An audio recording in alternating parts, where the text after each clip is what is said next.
A photograph had been torn in half and left inside his mailbox. Lee Guang-hyuk stopped moving. That was all that was in there this morning. No envelope, just a single photograph, split cleanly down the middle. Only the left half remained.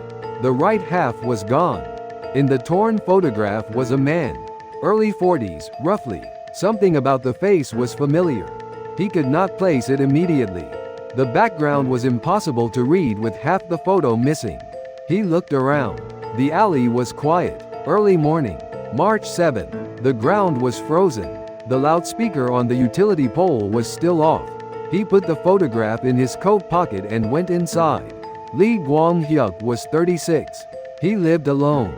His father had died when he was young. 7 years ago his mother had gone to a relative's village across the border. She said she would be back soon. She did not come back. Contact stopped. He still does not know what happened to her. He does not know if she is alive. He boiled water in the kitchen. He took out the photograph and looked at it again. The man's face, at the torn edge, part of his right ear had been cut away. A straight nose, sharp eyes, a defined jawline. He had seen this man somewhere. He was certain, but the name would not come. He got ready for work. 30 minutes to the factory. He put on his coat and stepped outside. He checked the mailbox once more. Empty. He walked. He put in the day at the factory. Standing at his machine, the photograph kept surfacing in his mind. In the evening he came home and took it out again.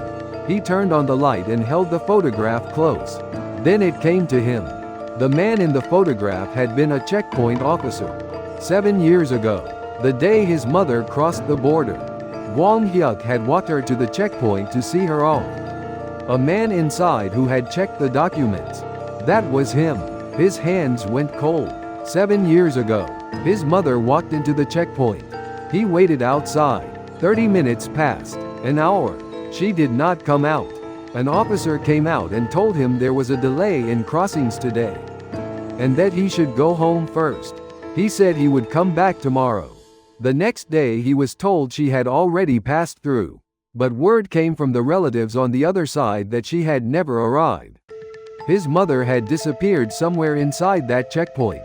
After that he went back twice more. He asked to see the documents. The officers said there were no documents, no crossing record. He argued that an officer had told him directly that she had passed through. That officer was no longer at the checkpoint. The others said they did not know anyone by that description. 7 years passed, and this morning that man's photograph had been inside his mailbox. He set the photograph on his desk.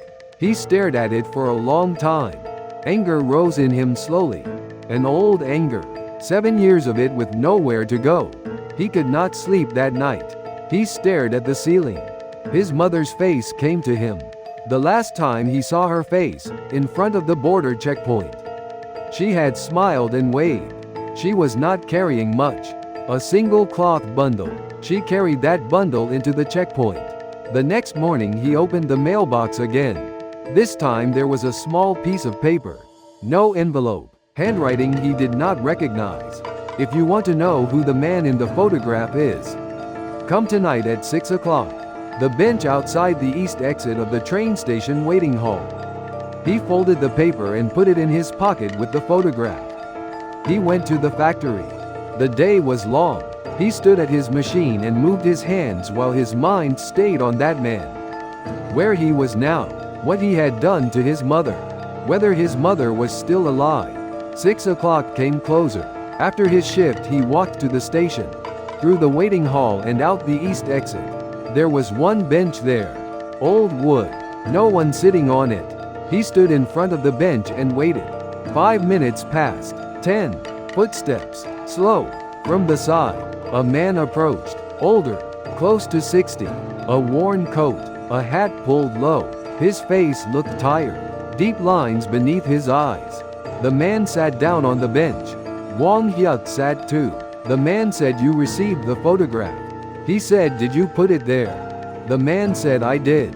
He said, "Who is that man?" The man was quiet for a moment.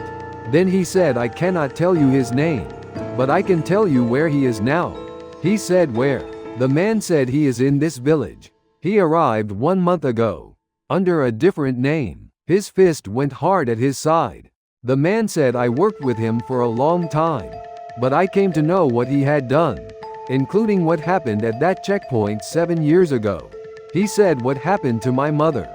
The man did not answer. He said it again, tell me what happened to my mother. The man spoke slowly. She did not pass through. He said then where is she now? The man said I do not know. Genuinely, I do not know what happened after that point. That is as far as my knowledge goes. They sat without speaking. A train horn sounded somewhere behind the station building. Low and long. He said, why are you telling me this? The man said that man should not be in this village. I cannot act on my own. So I am telling you. He said, what do you want from me? The man said, nothing. Telling you is where my part ends. The man stood up, turned his coat collar up, and walked away in the direction opposite the station. Wang Hyuk did not watch him go. The footsteps faded. He sat alone on the bench. It was growing dark. The wind was cold. The torn photograph was in his pocket. She did not pass through. The words repeated in his mind. His mother had walked into the checkpoint. She had not passed through. So what had happened to her inside? Where had she been for 7 years? Was she alive? He knew that he did not know. The man did not know either. Probably no one knew. But not knowing was different from being gone. He got up from the bench and walked home. The man in the photograph was in this village. 1 month, under a different name. He walked through the alleys and thought, what should he do? What could he do? Or should he do nothing at all? His mother had packed her things into a single cloth bundle. He could not remember now what had been inside it. A few sets of clothing, maybe medicine, and a photograph. A photograph of him. From when he was a child. She always kept that photograph with her. Would you have gone looking for that man, or stayed still and done nothing? He reached the house, turned on the light. The room was quiet. It was always quiet when you lived alone. He placed the torn photograph on the desk. Still torn. Still missing the right half. What else had been on that missing half? Another person. Another place. He could not know. He sat down in his coat, still on. He looked at the photograph. At the man's face. The straight nose and sharp eyes. The hands that had taken his mother's documents 7 years ago. At the checkpoint window. His mother could still be somewhere. That much was not certain. But uncertain did not mean gone. He put the photograph in the desk drawer and sat there for a long time. It was not that he had decided not to search. It was only that he did not yet know how. If this choice stayed with you, the next story begins here too.